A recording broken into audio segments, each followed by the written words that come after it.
Hello मेरे प्यारे छात्रों, नमस्कार। आज 14 अप्रैल है और आज के दिन हमारे कॉन्स्टिट्यूशन मेकर जिन्होंने कॉन्स्टिट्यूशन बनने में बहुत हेल्प की और उन्होंने कई सारी चीजें संविधान में जुड़वाई। तो आज उनका जन्मदिन है। तो आज उनकी जीवनी से हम बहुत सारी चीजें सीख सकते हैं। उन्होंने बताया कि शिक्षा सबसे बड़ा शस्त्र है।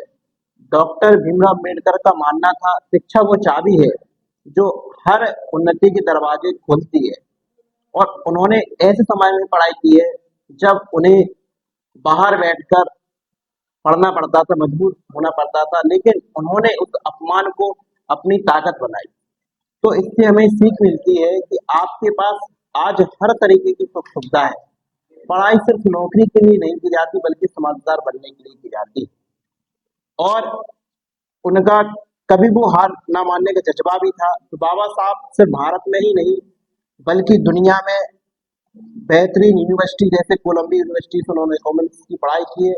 उनके पास कोई सुख सुविधा नहीं थी, बस एक पढ़ने का जुनून था। तो उनसे हम सीख सकते हैं, अगर कोई भी चीज हमें मुश्किल लगती है और हमें एग्जाम में कोई भी नंबर कम आते तो हमें हार नहीं मानना है। हमें अपनी मेहनत को अपना साथी बनाना है और हमें अपनी जिम्मेदारी को भी समझना है। हमें अपने देश के प्रति क्या जिम्मेदारी, उन चीजों को भी समझना है।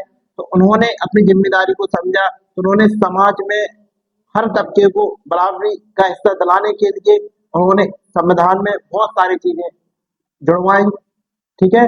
तो अगर हम कोई डॉक्टर बनते हैं, इंजीनियर बनते हैं या हमारी कोई भी सरकारी नौकरी लगती है तो हमें इस तरीके से काम करना है कि हमारे देश का उसमें विकास हो।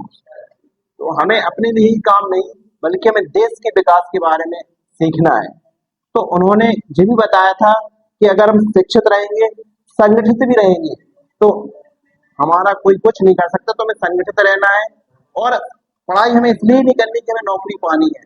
हमें उस पढ़ाई से देखना है कि हमारे समाज का कितना विकास होगा। हमें हमें लोगों को एक करना है, ना कि केवल अपने विकास में ही लगे रहना है। तो हमें देश के विकास के बारे में सोचना है और आप लोग उनकी जीवनी सीख सकते हैं। शिक्षित बनो, संगठित रहो और संघर्ष करो। जय भीम, जय भारत।